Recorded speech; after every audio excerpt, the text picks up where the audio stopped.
Un podcast Binge Audio. 1, 2, 1, 2, 1, 2.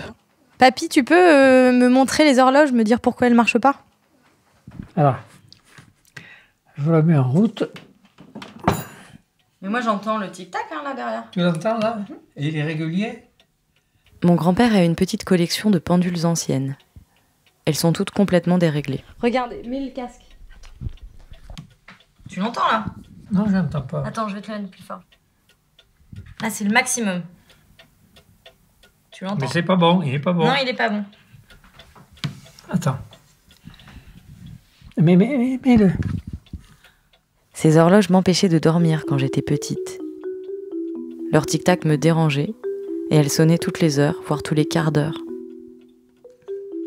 Un jour, j'ai compris qu'il suffisait d'attraper leur balancier entre les doigts pour tout arrêter. Le tic-tac et les clochettes. J'attendais que tout le monde dorme pour faire le tour de la pièce et arrêter consciencieusement toutes les horloges, les unes après les autres. La clé, elle sert à quoi? À remonter.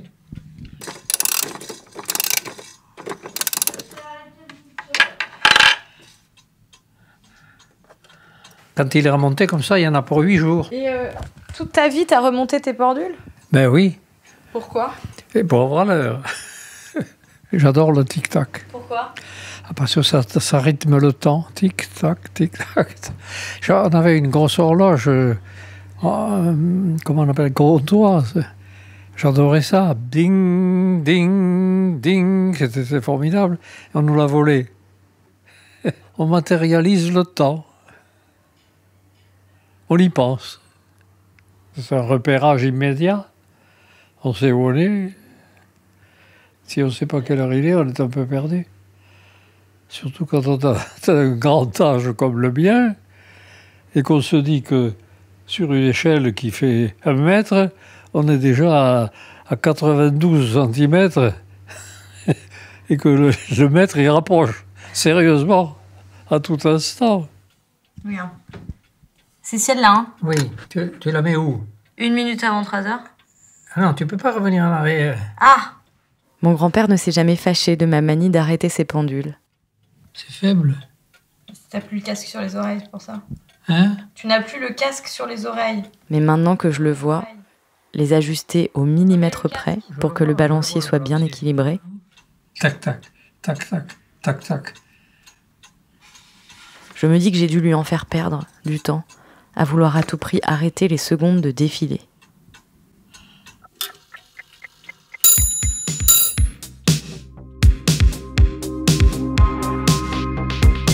Vous écoutez 100 000 ans.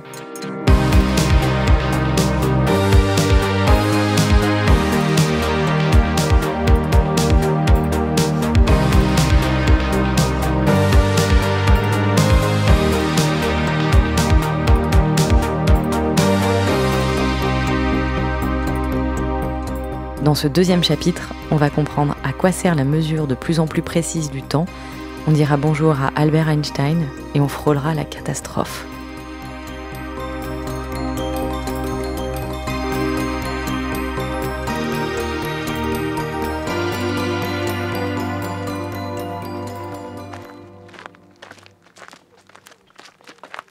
Je suis dans le parc de l'Observatoire de Paris, juste à côté du Jardin du Luxembourg. La crise sanitaire en cours m'oblige à porter un masque et je vais le garder toute la visite. Mais ça ne m'empêche pas d'apprécier la beauté et le calme des lieux. Qu'est-ce qu'il y a dans le dôme? Il y a une ancienne lunette astronomique qui est toujours fonctionnelle d'ailleurs. Après, une très grosse partie des observations en astronomie ne se font pas dans l'environnement parisien complètement perturbé par la lumière ambiante. Il se fait dans des grands instruments qui sont à des endroits plus favorables. Et ça date de quand, vous savez à peu près? Ça a été fondé en 1667. Sébastien Bise est physicien et directeur de recherche au CNRS, spécialisé en mesures hyper précises du temps. Mais on n'est pas dans le bâtiment historique. Il m'emmène dans un bâtiment moderne et on descend au sous-sol. Pendant très très longtemps, le temps était basé sur l'observation du mouvement de la Terre. Donc c'est pour ça que c'était fait dans les observatoires et donc je dirais de manière naturelle, par continuité. eh ben, on s'est mis à faire le temps atomique au même endroit, alors que une des caractéristiques du temps atomique, c'est qu'il est indépendant du mouvement de la Terre. On est dans un couloir aux murs blancs et aux portes jaunes. Bonjour. Est-ce que je peux dire qu'on va voir l'horloge la plus précise au monde ? Alors, une des plus précises, en tout cas, basée sur le césium. Et toutes ces horloges, pour bien se comporter et faire une belle échelle de temps, elles ont besoin d'être au calme. C'est une des raisons pour lesquelles on est en sous-sol. Voilà. Bon, il y a un code à chiffres. C'est ici, derrière cette porte, qu'on fabrique la seconde. Voilà, ici, donc, on est dans une pièce où il y a ce qu'on appelle notre fontaine atomique FO2, qui, en l'occurrence, utilise à la fois du rubidium et du césium. Mais, encore une fois, la définition de la seconde, c'est basé sur le césium. C'est une petite pièce éclairée au néon. Autour de moi, il y a des écrans d'ordinateur et des oscilloscopes. Et au milieu, il y a une colonne métallique d'une 50aine de centimètres de large, d'où entrent et sortent ce qui ressemble à des fils électriques, reliés à 2 grandes boîtes en plastique rouge. Dans ce tube vertical au milieu de la pièce, des atomes de césium sont projetés en l'air et retombent en chute libre, comme les gouttes d'eau d'une fontaine. C'est pour ça que le dispositif s'appelle une fontaine atomique. Et ça n'a rien à voir avec la bombe atomique. C'est peut-être important de le rappeler. Bombe atomique, c'est un terme qui est très mauvais. Pour tous les processus qui concernent le noyau, un meilleur terme, c'est nucléaire, justement. Donc, atomique, ça fait quand même principalement référence au nuage d'électrons autour du noyau. C'est une énergie qui est encore extrêmement petite par rapport aux énergies typiques de la radioactivité. C'est plutôt rassurant, parce que dans cette pièce, on dirait que tout a été bricolé. Il y a du scotch, de l'aluminium, des paires de ciseaux qui traînent, des papiers, des notes. Et ça rend cette fontaine atomique assez sympathique. Donc au milieu, on a cette fontaine et à côté, on a des colonnes d'équipements électroniques. Ce qu'il y a également dans des couverts, dans des boîtes rouges, c'est un système optoélectronique avec des lasers pour manipuler les atomes, c'est-à-dire les capturer, les refroidir, les lancer. Et après ça, il faut encore les détecter. Et peut-être la dernière chose qu'il y a aussi, c'est un système de contrôle. Donc il y a un ordinateur qui fait tout un tas de choses assez sophistiquées. Les atomes de césium sont donc lancés dans le tube de la fontaine. Et là, l'ordinateur a le temps de leur envoyer une onde électromagnétique dont il fait varier la fréquence jusqu'à ce qu'il se passe quelque chose. On les fait changer de niveau d'énergie entre les 2 niveaux qu'on a choisis comme base de la définition. Le niveau d'énergie des atomes, c'est plutôt compréhensible, même si ça relève de la physique quantique. Autour du noyau de l'atome, il y a des électrons qui tournent à une certaine distance du noyau. C'est un niveau d'énergie. Si on les excite avec une onde électromagnétique à la bonne fréquence, ils vont soit s'approcher, soit s'éloigner du noyau, et donc changer de niveau d'énergie.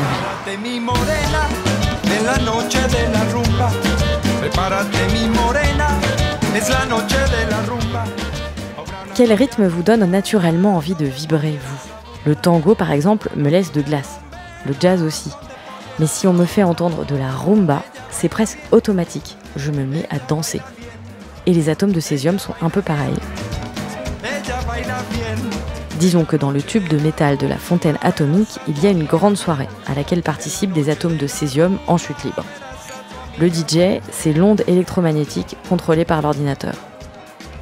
Le DJ ne fait pas danser les atomes à tous les coups. Parfois, il fait des flops. Et parfois, il suffit d'un bon morceau.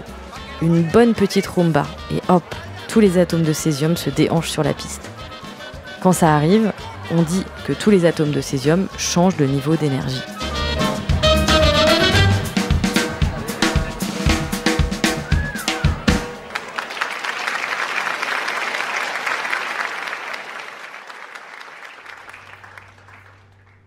Une fois qu'on a fait toute cette opération, le signal électromagnétique étant justement un signal macroscopique, on sait compter ces cycles d'oscillation.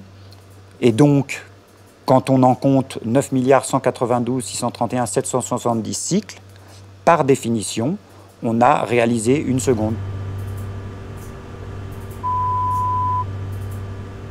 Cette seconde que vous venez d'entendre, c'est précisément le temps de 9 milliards d'oscillations de la fréquence électromagnétique qui fait danser les atomes de césium. Et ça, c'est la définition adoptée en 1967 par le Bureau des poids et mesures. Une définition mise à jour régulièrement pour encore plus de précision. Là, juste à moins d'1 mètre de moi, il y a des atomes qui sont en train de nous donner des informations sur le rythme de la matière, on peut dire ça ? Oui, on peut dire ça, selon la définition qui, à la fin, a un caractère conventionnel par le chiffre qu'on choisit. Mais par contre, effectivement, le phénomène, lui, il est très fondamental et générique. Et donc, on ausculte ce rythme de la matière pour en tirer, nous, notre seconde. Exactement. Est-ce qu'en théorie, on pourrait faire ça avec tous les éléments de la Terre ? Est-ce que tous les atomes ont comme ça en eux une régularité qui peut nous permettre d'extrapoler jusqu'à la seconde ? Oui, c'est une très bonne question. Alors, de manière très très générale, n'importe quel atome, n'importe quelle molécule a aussi plein de niveaux quantifiés qui, a priori, quand l'atome ou la molécule est non perturbée, sont parfaitement stables. Par contre, il se trouve qu'il y a quand même un nombre limité de transitions dans un nombre limité d'atomes qui ont des très très bonnes propriétés pour pouvoir faire une manipulation concrète qui en extrait l'information. J'aime l'idée que potentiellement, chaque type d'atome ait sa musique préférée. Peut-être que l'hydrogène aime la musique minimaliste, le carbone la musique classique, et le rubidium un bon gros rock metal. Mais peu d'éléments sont aussi fiables que le césium-133. Vous auscultez les atomes et vous vérifiez, ils battent toujours bien à 9 milliards de hertz. Est-ce que c'est arrivé que certains atomes ne se comportent pas de la même manière ? Autant qu'on sache, et c'est le genre de choses qu'on essaie de vérifier très très bien, tous les atomes sont identiques et donc la transition choisie, la transition hyper fine de l'état fondamental du césium-133, cette transition c'est exactement la même pour des atomes non perturbés. Après, comme j'ai dit, quand on les manipule concrètement, quand on les interroge concrètement, des imperfections entrent en jeu. C'est justement notre travail de comprendre, de tester en permanence pour s'assurer que ceci n'arrive pas. Et justement, ce qui établit l'incertitude, c'est un travail de recensement de tous ces effets pour dire que voilà, on a un très haut degré de certitude que on n'a pas plus que tant au total de perturbations.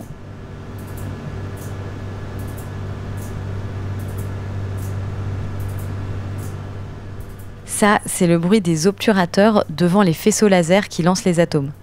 Donc ça n'a rien à voir avec la seconde. Mais comme il n'y a pas grand-chose à décrire dans cette pièce, j'ai voulu les enregistrer et avec mon micro, je me suis approchée très près, peut-être un peu trop près, des boîtes en plastique qui abritent les lasers. Le micro n'a pas touché un petit chou là. Ah non, je pense pas, non, mais... D'un coup, Sébastien Bise a l'air hyper inquiet. Il me fait remarquer que certains lasers ont arrêté de fonctionner. C'est pas très grave. Oh non, vous pensez que je l'ai touché ? S'il y a un petit choc, ça peut désasservir les lasers. Là, ça pourrait être le cas. Oh là là ! Je vous assure que je n'ai rien touché, mais je me sens coupable, parce que ce serait pas la première fois que j'arrête volontairement le temps. J'ai tellement de fois arrêté les pendules de mon grand-père. Sur le césium, ça s'est mis en pause un certain temps, et je me demandais si un laser s'était pas déloqué, même s'il n'y avait pas vraiment de raison. J'ai eu très peur, mais heureusement, l'horloge atomique est repartie toute seule. Je pense que c'était pas ça en fait. Sur celui-là, il y a une perturbation probablement qui vient du secteur qui nous fait faire une petite pause comme ça, mais bon, c'est sans impact majeur. De toute façon, la seconde est calculée dans une autre pièce. Une pièce secrète où je n'ai pas le droit d'aller. Les données de la fontaine, que l'on vient d'entendre, sont comparées à celles de 4 autres horloges atomiques, pour assurer la pérennité du signal.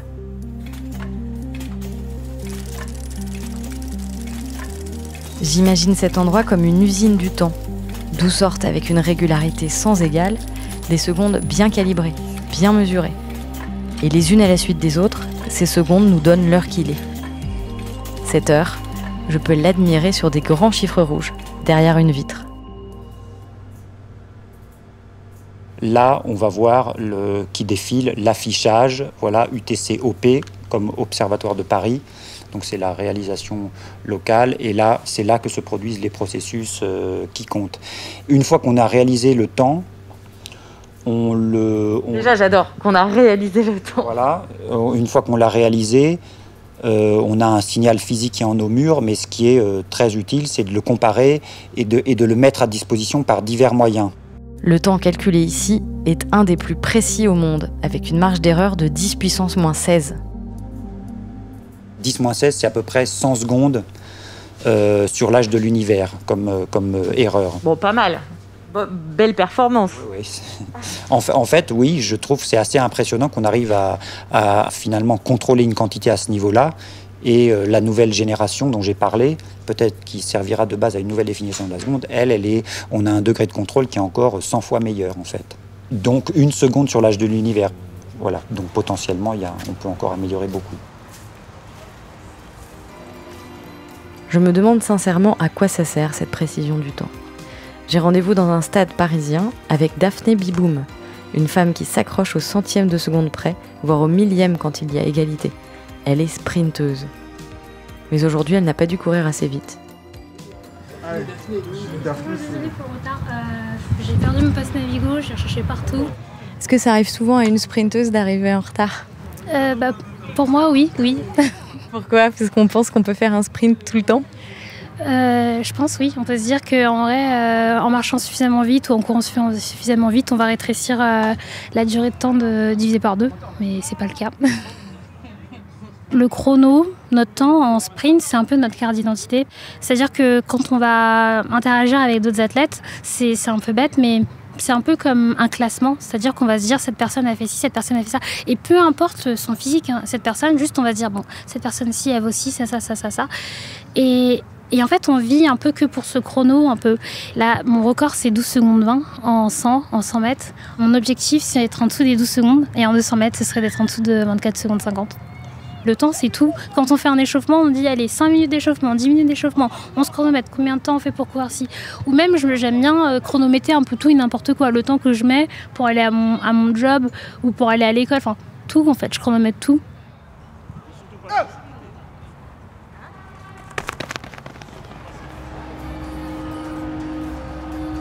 Vous voyez les athlètes quand ils se placent devant les starts et qu'il y a le starter qui dit « À vos marques ». Rien que ça, il y a toute une pression parce qu'en fait, c'est comme si on se remémorait tous les entraînements qu'on a fait avant. Parce qu'en plus, on est relevé, donc on est un peu en déséquilibre. C'est un peu une pression sur les bras. En vrai, je pense que ça ne doit pas être si long que ça, mais il y a une telle appréhension, il y a une mobilisation. C'est comme si tous nos muscles et toutes nos fibres, elles étaient en suspens sur le coup de feu qui va te donner la possibilité d'y aller. Mais je ne sais pas du tout, ça doit être moins d'1 seconde, j'imagine, mais ça a l'air d'être beaucoup plus long que ça.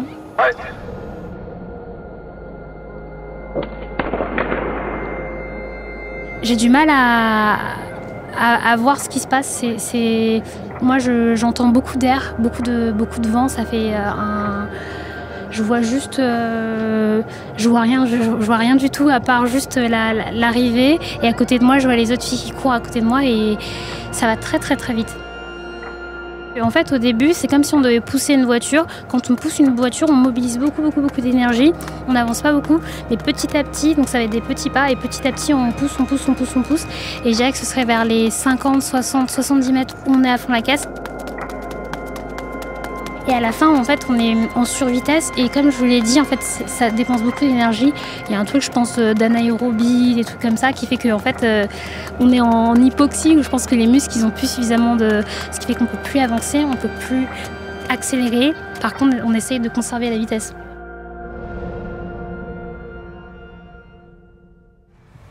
Alors, vous allez chausser les pointes. J'observe les sprinteurs et Benjamin, leur entraîneur. Et je réalise à quel point ils vont vite quand je leur demande d'emporter mon micro avec eux. 60, 40, 60. Bah en gros, j'ai vu, je lui dis, mais Daphné, là, tu vas sauter, là. Tu vas courir. Ah bon, 3 mois. Bah...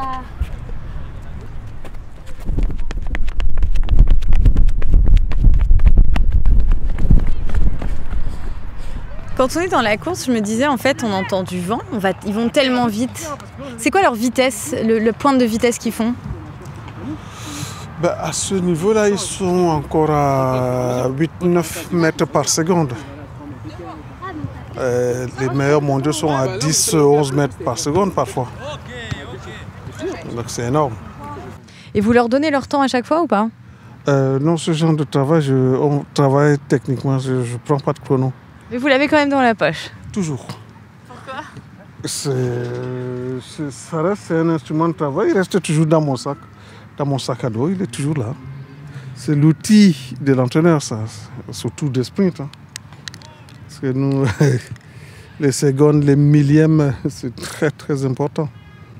Celui-là, il s'arrête au centième. C'est pas mal quand même. Ouais, mais au chronomètre électrique, il va au millième. La précision du temps est au cœur de l'entraînement des sprinteurs. Et quand je vois à quel point ils sont épuisés après juste 8 secondes de course, je comprends l'énergie considérable qu'ils dépensent pour se mettre en mouvement. Tenter de grappiller des centièmes et même des millièmes de seconde dans ce contexte, ça me paraît passionnant. Mais un millième de seconde, c'est 3 chiffres après la virgule. La précision du temps de l'Observatoire de Paris est de 10 puissance moins 16, c'est-à-dire 16 chiffres après la virgule, et peut-être bientôt 18. Ça me paraît un peu beaucoup. Sébastien Bise m'explique que le signal émis par l'Observatoire est utilisé pour tout un tas de réseaux qui ont besoin d'avoir un temps extrêmement précis et unifié. Les transports, les communications, la navigation par GPS. Mais l'application que je trouve la plus passionnante concerne la physique fondamentale. Avec cette précision, on peut vérifier des théories comme la relativité générale d'Albert Einstein. Cette théorie qui explique que le temps ne s'écoule pas de la même manière en fonction de la gravité. Est-ce que vous, au jour le jour, vous faites l'expérience de cette relativité ? Alors, absolument. Le temps atomique international, on fait une échelle de temps globale avec des horloges qui sont ici, donc très proches du niveau de la mer, mais aussi des horloges qui sont par exemple aux États-Unis, à Boulder, près de Denver, donc 1 mile d'altitude. Or, le déplacement gravitationnel au niveau de la Terre, il est environ de 10-16 par mètre.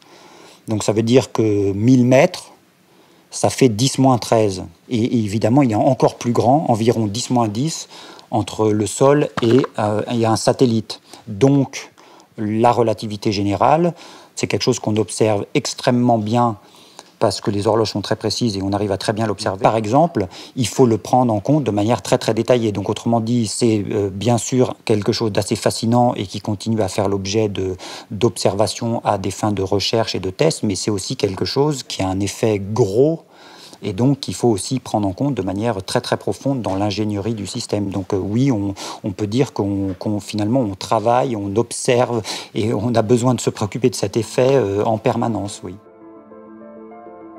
Les horloges atomiques ont aussi permis de vérifier un autre aspect de la théorie d'Einstein. En 1971, Joseph Affeleux et Richard Keating, 2 physiciens américains, ont synchronisé au sol 4 horloges atomiques. Ils en ont laissé 2 au sol et ils ont embarqué les 2 autres dans 2 avions. Les photos sont incroyables parce que ce ne sont pas des avions militaires mais des avions de ligne et on les voit porter les horloges avec difficulté comme des gros frigos sur l'escalier des passagers, puis ils posent fièrement avec devant plusieurs rangées de sièges vides. Avec chaque horloge, ils ont fait 2 fois le tour de la Terre, l'une vers l'est et l'autre vers l'ouest. Et à la fin de l'expérience, les 2 horloges présentaient un décalage de quelques nanosecondes avec celle qui était restée au sol, prouvant ainsi l'élasticité du temps. Daphné Biboum, notre sprinteuse, n'a peut-être pas tort quand elle m'explique qu'elle ne ressent pas le temps de la même manière quand elle est en train de courir, donc quand elle est en mouvement.